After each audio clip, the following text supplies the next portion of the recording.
Hello, everybody. Welcome back. If it's your first time tuning in, karibu, welcome, wamukelekile. So, if you're asking yourself, okay, sure, what is this about? So basically, Embo is a platform where we get to share creative stories of African creatives from the continent and also from the diaspora.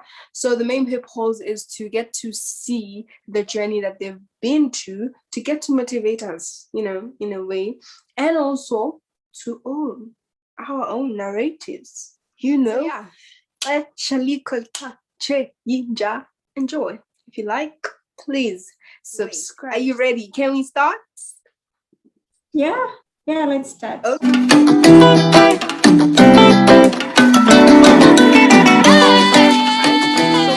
Play a little game before we start. Okay. So it's called randoms. The game is called randoms. So I'm gonna be asking you random things, and you're basically gonna say random things as well. No word is correct or wrong. So I'm gonna put on the timer. I'm gonna put on the timer now. Okay. So what is something you always carry? Lipstick. Ooh, yeah, me too. Favorite fruit? Food, avocado. Ooh, okay. Where are we watching the sunset? Where are we watching the sunset? South Africa? Is that a time? Okay, yeah. But okay, we got those. Thank you. Okay. Wow. I love me some avocados as well. I love avocados. Okay, so can you please tell us a little bit about yourself, your childhood? My name is Stella. I was born in Uganda, born and raised. I came to Rwanda when I was a teenager, and I did some of my school here. And then after graduation, that's when I thought about going into music, not really going into music, but that's when I developed the love for the sax. Yeah, so my childhood was, I was brought up in a rural setting, very rural actually. So there was no way we'd even ever thought about the sax. One of these days, someone was interviewing me and she said, my childhood and hers are similar because the only instrument we had in our homes was a mingling stick. And I found that very true because that's basically all we had. So yeah, grew up from a rural area, went to very polite schools. Here I am today, many years later. And look at you are a saxophonist. What? Wow, that really is amazing. Really is amazing. Yeah. So growing up, who was your role model? I don't know, they kept on switching because when you're growing up, you have different ideas. You look at someone one day and you're proud of them, you want to be like them. But when I was growing up as a child, I think I always looked up to my big sister, who unfortunately passed away recently. Sorry. But I always looked up to her. Like there was something about her. She was very committed. She was very loving. She loved so deep. And I always looked up to her. And she taught me a lot of things, especially to do with God and how to live with people. So yeah. And after growing up, of course, the more skills you acquire, the more role models you get. Yeah, that's true. Why have one role model when you can have like many? That really is true. Yeah. So what has been your challenge, like in your saxophonist journey? What has been your major challenge? Actually, that's one of the challenges, having someone to look up to. Because I know that we have a few saxophone players on the market, but there are places where you need to penetrate for the very first time, you have no one to look up to. And you might know that the challenges are mostly different between guys and girls, So it's been very tough breaking the ceiling. And up to now, I'm still learning some stuff.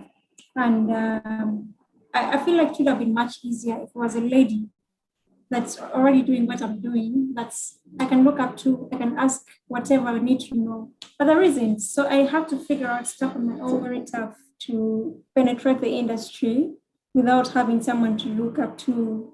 Especially that I started at a late stage. So there is so many questions that come, so many challenges, but you don't really have someone to ask. So that's a challenge. Apart from the expenses, because it's a very expensive instrument to maintain. Actually don't have anyone repairing saxophones in Rwanda. So if it has any little issue, I have to send it out of Rwanda. So it's very hectic. Those two are. So like, were you self-taught, or did you go to any institution to learn how to play it? So what happened was, after listening to this song, it's actually called The One He Kept for Me. I just developed a desire and wrote on Kigali Live. It was a platform where you write asking, who has a saxophone? Can I find a teacher? So I wrote the email and a week passed, and I was thinking, okay, there is no teacher. I don't know. I was stuck with the thing. And I was thinking, I don't know what I'm going to do with this. What did I even buy it in the first place?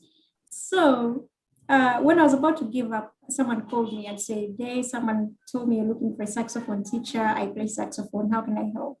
And that's how I met Herbert Rock. He showed me the basics, taught me how to put it together. It's quite complicated. Like even when you look at it, you have to, it comes in like 3-4 parts. So you have to put everything together. So when I received the box at first, I didn't know what to do. Thinking, what do you do with You're this? like, what? But he showed me. Yeah, it was very graceful. He showed me how to put up everything, play my first notes. My very first song, he helped me play. The one I really wanted, the one that inspired me to play the sax. He showed me note to note. So I really owe him much. And yeah, so after that, I just took it on. Now started learning my own YouTube, rehearsing. Yeah, so I put in a bit of work as well. Yeah. Wow, that really is amazing. I'm getting inspired already. When you did your first performance ever, can you please tell us what was happening in your mind? Like when you did your first ever performance, how was that experience? So it's actually funny because I was dying to play the song, but I told you it's a wedding song. So a few friends, 2 of my friends were getting married to each other. So I decided, I have a place to play. So I told the lady, do you mind if I play saxophone on your wedding? And no one knew I could play sax. And she was shocked. She's like, you play sax? I said, well, yeah, for a few months. And she was very generous. She said, yes, not a lot of people will let you experiment on their weddings. And I'm telling you, I played that song over and over and over. By the time the wedding came, I was still rehearsing. I was still looking at the paper. I was so nervous. And I remember on the day of the wedding, like part of the entourage. So when the day came, they forgot to bring my sax to the stage, right? And when they finally brought it, I had like less than a minute to put it all together and play because it was the intro of the song. So the practice really helped because I managed to do everything together and, I did it and it was really nice. I lost the V nice and I felt so good after that. Like, my goodness, best day of my life. Wow, Yeah. that's amazing. That really is amazing. It's really being inspired by your journey and how you started. Now, can you please tell us what's one thing you wish somebody told you before you ventured out into doing your craft? Oh, something I wished I had been told before I started. Let's see. The first thing is that I wish someone had told me that this is not just something I'm going to do for fun, but it's going to involve my heart. Like it's going to, how can I put this? I wish someone had told me that I'm going to need a lot of emotions to deal with what comes with the journey that I had started. I wish that I had been told that not all competition is good. So at some point, you'll be pushed to the wall and feel like giving up. I wish someone had told me that it doesn't matter what happens, always remember why you started, because that's what has really kept me growing. Yeah, because a lot of stuff happens along the way. You grow some thick skin, but before you do, a lot of stuff happens, and you just sometimes you feel like, what am I even doing? Especially when you're going through a bad season. Like recently, when my sister passed, I just felt like, why did I even start doing this? Maybe I should just stop. When you get discouraged, all these thoughts come to you. But you always remember why you started and you pick it up and keep going. True. Yeah. True. Yeah. So I think there is a lot. I could write you a list of the things I wish I knew before I started. I wish I knew it was so expensive to maintain. I wish I knew that it was not as easy to encourage girls to join as it is for boys. Like most of the things I'm learning with the job, which is okay. There is always a first person to take the beating for everyone else. But yeah, I wish I'd known so much before. Basically, it takes us back to I wish I had a role model to That's look true. at in all this. Yeah. That's true. And what is your take on the changing the narrative theme and owning our own African stories? What do you say about that? So I think it's something very important, and it's something that I've recently been very passionate about because it's who we are really. We're the ones who know where it hurts. So if someone else is going to tell you a story, they won't reach the spot. So it's inspiring. It's very inspiring, and I'm loving to see that a lot of not just creatives but scientists, a lot of fields are now customizing things to the African way. It's beautiful. What am I doing with that? I've realized that the sax has changed so much in my life, mostly positive. And so it's this that I have got from the music side of my life that I want to. I feel like I want to sort of recruit a little army after me, like a small generation of kids, mostly girls, but boys too, because music gives you something. It helps you. Um, Music helps you to it expands your mind in a way, helps you to be resilient. Sometimes I rehearse and feel like I'm tired. I just want to lay down and forget about it all. But it keeps you resilient. It opens up your mind. You want to keep learning. Yeah, it's a continual learning process. It helps you to even spot opportunities and know perhaps I could make money out of this. Perhaps I could. So it's if I can call it so versatile. It's a one-stop center, and I want True. other people to be part of this, like to join and know that you can actually do so much with music. And with True. doing that, I'm trying to also get local artists who have already done their craft. So right now I'm working on partnerships, like to kind of revamp the songs and add the spice of the saxophone, so that we keep the African vibe going. So I'm very inspired by a lot of African young people, and I'd like to be one of them that tells this story. And I'm really, really motivated by that. And I am taking from the fact that you said as a female, it has been hard. So I'm really happy for the young girls who have you as like the person who's in the front line of all of this and the initiative that you want to do. It will be awesome. It will be great. I'm really, cheering you on. It's a really awesome initiative. So now, Thank you. how do you deal with creative block? Like when you don't feel like, practicing maybe a song, how do you deal with getting out of that funk of being creatively blocked? So that happens a lot. And usually I noticed that you don't have to do much to get out of it. Sometimes it's as easy as picking up a sax and playing a note or two, and then you feel like, oh, let me try something else.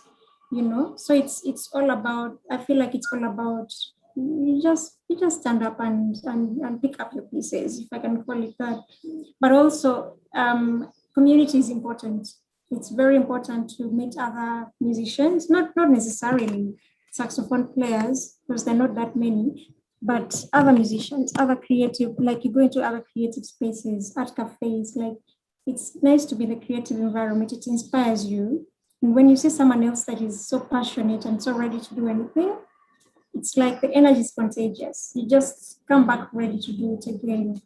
So if you want to get out of the creative block or that season when you don't feel it, it's important to step out. That's why actually COVID was very tough, because it limited meetings and gatherings. So we had to be locked up, and it was so hard to keep. It's so hard to keep your mind productive when you're locked up in one space. So yeah. True. That's true. Yeah, I hope that motivates somebody who feels, stuck. I really hope it does. So did you ever get any support when you were starting out? Yeah, I think I did. I really think I did.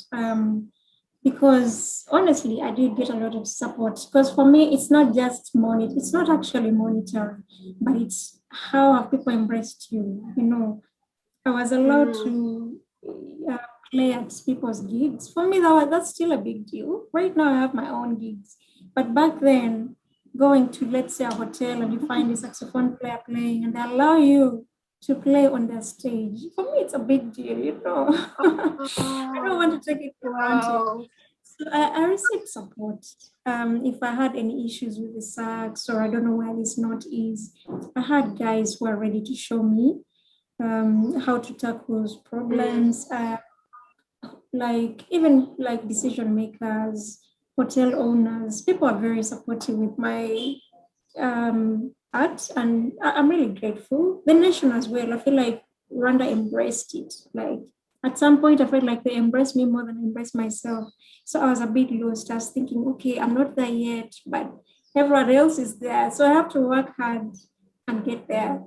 Yeah. So I felt supported, to be honest. Of course, there were challenges. Of course, there are always challenges, honestly. But I'd say I've received incredible support. That's amazing. That really is amazing. Getting support to something you're really passionate about, it motivates you to keep going. You're like, okay, there's something I'm really doing. So Yes. thank you so much. And thank you to the people who supported you, because that opened the window for us to see and know you, see you Right. perform. That maybe one more thing I'd like to say is if you feel you're passionate about something, just start and try to be good at it. You'll never know where the support comes from, and when it comes, you should be ready to, take it home. So if you had the opportunity to speak to your 15-year-old self or 18-year-old self, or the Stella who just moved from Uganda to Rwanda and, listened to the saxophonist and was motivated. But what would I tell myself? Because between 15 and 18, you're almost lost. You don't know who you are as a person. You don't know what you want. Basically, it's your parents making the decisions for you, and you're doing what they think is good for you, right? And it's amazing. It's amazing because I think if we're left to be on our own, most of us would just end up in our teenage years and it's over for us. So, what would I tell my teenage self? I think I'll just tell me to take courage and work hard and just take every day as it goes. Work hard, pray hard, and just take every day as it goes because I'm a very small person. I have a very small body. So one of the challenges I had in school was people telling me stuff like, you'll never get a job. No one is going to hire you. No one is going to, like, you look so young, you look so small. So up to now, I still have a lot, what is it called? Complex. Like, I feel like sometimes I'm afraid to step out and do stuff because I look so young. Because, like, I never looked my age at all. I was always the youngest in my class. I was always the one being questioned. Are you sure you're ready to get an ID? So it creates, I mean, right now people say, oh, it's amazing, you look so young, but it's not always like that. So it creates some kind of complex on you. And I kept on picturing how will my future be? How will I end up? Maybe I'll end up on the street, never got a job because I look young. Actually, at some point, I changed my age on my CV. It's so funny because I was so desperate to break out of the "you look so young" quoting, and it's stupid. Like right now, I laugh about it. So if I was to tell myself back then, I'd just say, don't listen to anyone. Just keep doing your thing.